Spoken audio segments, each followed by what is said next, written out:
हा आहे corona tutorial सीरीजचा चौथा आणि शेवटचा व्हिडिओ.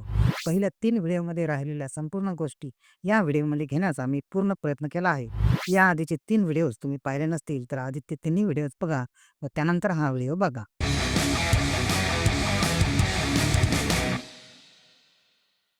नमस्कार मित्रांनो, मी अनमोल. तुम्ही पाहतात मराठी युनिव्हर्स. चला तर मग सुरुवात करूया. कोरोना ट्युटोरियल सीरीजच्या या चौथ्या आणि शेवटच्या व्हिडिओमध्ये आपण पाहणार आहोत कोरोना सॉफ्टवेअरच्या 10 टिप्स आणि ट्रिक्स.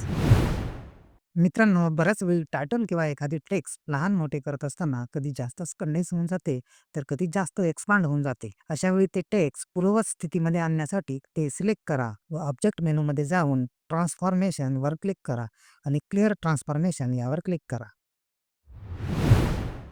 आपण CorelDRAWमध्ये एकाच फाईलमध्ये कितीही पेजेस क्रिएट करू शकतो. एकाच फाईलमध्ये दुसरे पेज घेण्यासाठी खाली पेज 1 या ठिकाणी राईट क्लिक करा व इन्सर्ट पेज आफ्टर या ठिकाणी क्लिक करा.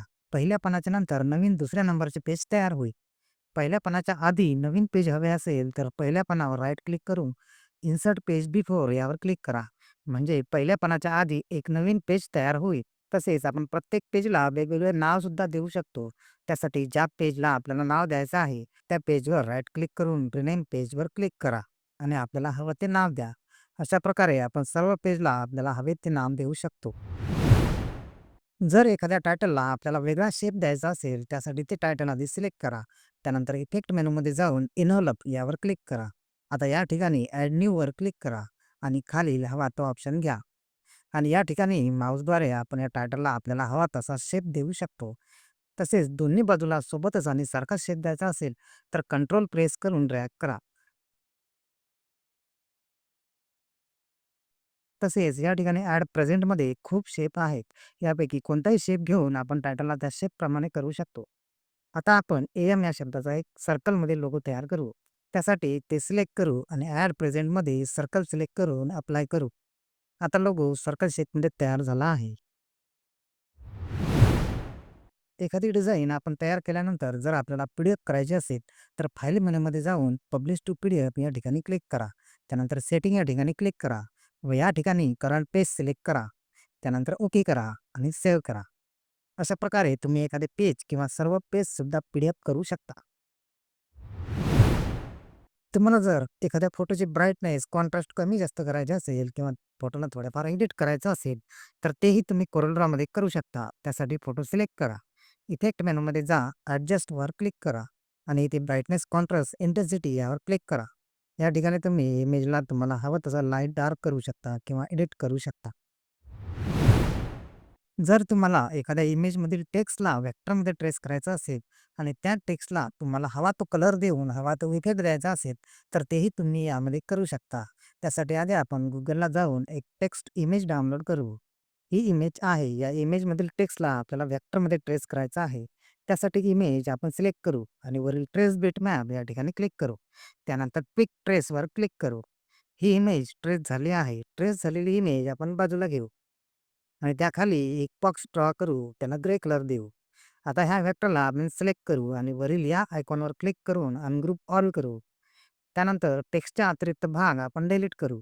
टेक्स्टच्या मधील जो व्हाईट भाग आहे त्याला तिथेच ठेवू. शेवटी सर्व सिलेक्ट करून आपण वरील कंबाईन या आयकॉनवर क्लिक करू. हे इमेजमधील टेक्स्ट आता व्हेक्टरमध्ये कन्व्हर्ट झाला आहे. आता आपण याचा कलर चेंज करू शकतो आणि याला आउटलाईन सुद्धा देऊ शकतो. तसेच शॅडोही देता येऊ शकते. आणि कोणताही इफेक्ट या टेक्स्टला आपण देऊ शकतो. जर तुम्हाला पेजवरील सर्व ऑब्जेक्ट सिलेक्ट करायचे असतील, तर तुम्ही कंट्रोल+A प्रेस करून पेजवरील सर्व ऑब्जेक्ट सिलेक्ट करू शकता.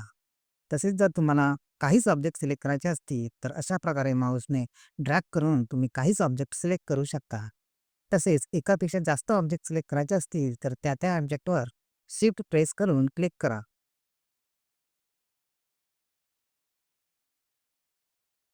तसेच जर एकावर एक 2 ऑब्जेक्ट असतील आणि खालील ऑब्जेक्ट सिलेक्ट करायचे असेल तर अल्टर की प्रेस करून क्लिक करा.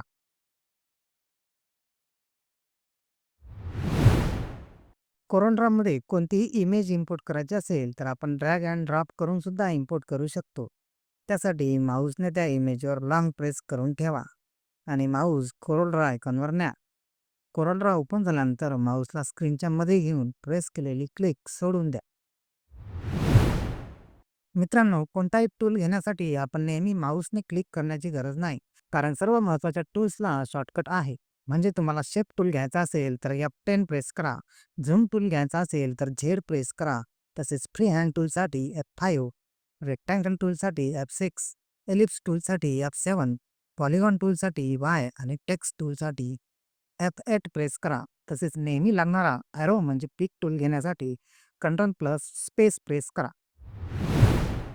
मित्रांनो, आपण कोरलड्रॉमधील कोणत्याही मेनूला आपल्याला हवी ती शॉर्टकट की देऊ शकतो. आपण पॉवर क्लिपच्या प्लेस इनसाइड फ्रेम या मेनूला शॉर्टकट देऊ. त्यासाठी त्या मेनूवर जाऊन राईट क्लिक करा. त्यानंतर कस्टमाइजवर क्लिक करा. त्यानंतर मेनू आयटम आणि नंतर प्रॉपर्टीजवर क्लिक करा. त्यानंतर वरील शॉर्टकट या ठिकाणी क्लिक करा आणि इथे आपल्याला हवा तो शॉर्टकट द्या. या ठिकाणी मी Shift+Q हा शॉर्टकट देतो. त्यानंतर असाइनवर क्लिक करा. आता आपण तो मेनू शॉर्टकटद्वारे यूज करू शकतो. अशा प्रकारे आपण कोणत्याही मेनूला शॉर्टकट देऊ शकतो.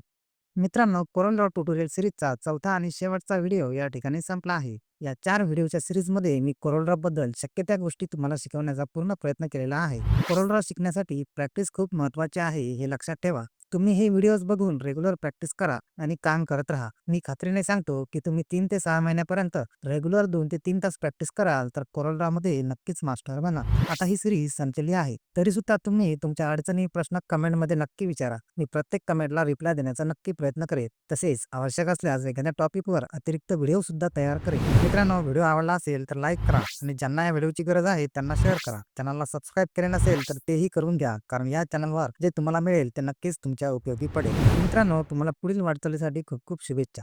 धन्यवाद.